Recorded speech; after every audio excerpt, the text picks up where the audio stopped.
The LA Clippers, Los Angeles' other basketball team, they're reportedly hiring Kawhi Leonard's longtime buddy Jeremy Castleberry as an assistant coach. Castleberry played high school and at San Diego State with Kawhi. He's also worked for the Spurs and the Raptors. Rob, I got to ask you, are the Clippers bending over backward? Too many concessions for Kawhi Leonard? Not at all. This is done all the time in sports. We've seen it. We've even seen it on a college level. Danny Manning's father was put on the bench with Larry Brown at Kansas when Danny Manning played there. We've seen this before, and this guy's already been there. He's been a part of a couple of organizations. Even if the Spurs, you know their organization and winning history, right? So this isn't just like some poor, also-ran Clippers franchise who are just bending over, doing stuff that's never been done before. And he was with Toronto as well, Castleberry. So I don't have a problem with this. The Clippers are all the way in. They just won the biggest prize in the NBA free agent market, right? They're going to make this guy happy. You saw what happened in Toronto, right? With the load management. They did everything they could do to make Kawhi feel great. And guess what happened? They won a championship. Oh, they got lucky. No, they did not get lucky. They won a championship without having any lottery picks on the roster, which is incredible in the NBA. Anything to make them feel comfortable is good in my book. You have nothing but Doc Rivers isn't going to sign off on this. This is a guy who won a championship. Jerry West, the logo. These aren't also-rans or nobodies in the NBA. These are guys who have been around. And if they respect Kawhi Leonard as a basketball player and he says he needs this guy with him, trust me, they've checked him out. They feel confident and comfortable with it. I have no problem. I do have a problem with it simply because once you start doing this, it's like the LeBron James effect. Everyone feels like, you know, I'm a superstar. I'm going to bring my guys in. This is just how it's going to be moving forward. And you can't set that type of precedent. Number one, Kawhi Leonard, he's playing back home. That's enough in and of itself for him to be all in with the Clippers, period. Because he decided to come here. They have a great upper management. Well, you mentioned Jerry West. You got a good head coach, Doc Rivers. Your roster, obviously, you as alongside Paul George have identified this as a roster that, you know what, we can plug and play and we can plug in and have a potential to do something special. So you have all the variables intact. So why do you need to appease someone even more? You have him all in. He's all in. No. He's back home. He's back home. That is enough incentive right there for him to stay.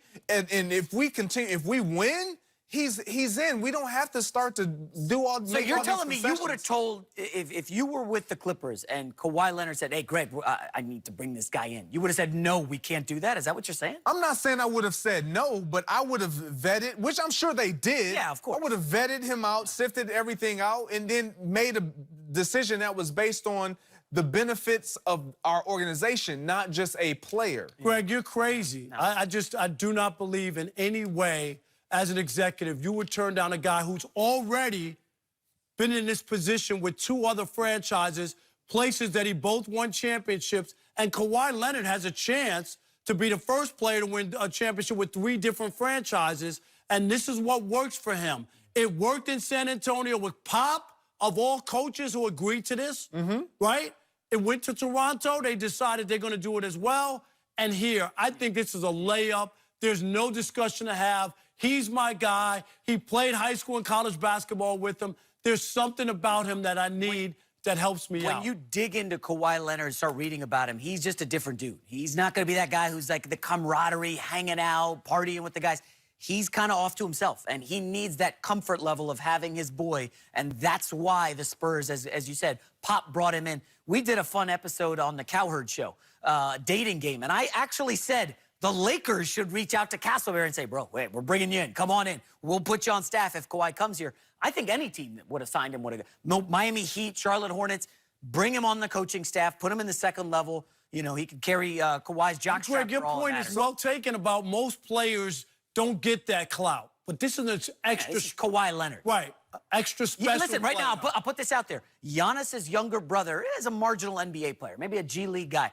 The New York Knicks went and signed Giannis' younger brother, thinking, oh, man, Giannis is going to be on the market in a year. This is what the NBA does. It's a star league. If you can get a star, a Kawhi, a Giannis, a Kevin Durant, you do everything in your power to bring him on board. I totally understand. I understand what you guys are saying, but I'm coming from a perspective of as players who, if you're not a star and you walk into a locker room and you walk into an organization or you want to come to an organization and it's all centered around one player, that's not appealing. That's not attractive. It's like, you know what? Am I going to have some say? Are you really going to give me the amount of respect that you give him?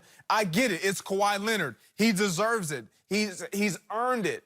And he's a peculiar guy. Totally understand all of those things. But everyone could say, you know what? I need my guy. If Kyrie could say that going to the Nets. Like the Nets are desperate. They'll do it. That's the point. If you really are desperate enough, and this is why a team like the Clippers would say yes, because they haven't won. So we want to make sure we're doing any and everything possible to appease you, to make you comfortable. But I'm saying you don't have to do that because he's home. Yeah, no, I disagree. Remember the stories about LeBron? You remember LeBron's guys, Rich Paul, early in Cleveland were like riding the team plane, and then LeBron goes to Miami. Pat Riley snuffs that out quick. He's like, whoa, I've won with the Lakers. We're not going to let some of that stuff fly here. Pat Riley had won. Steve Ballmer, he's never won anything. No, but this is but this is the point I think that you're missing. They did it in San Antonio where they had won before Kawhi Leonard as well. And Pop is one of the all-time coaches.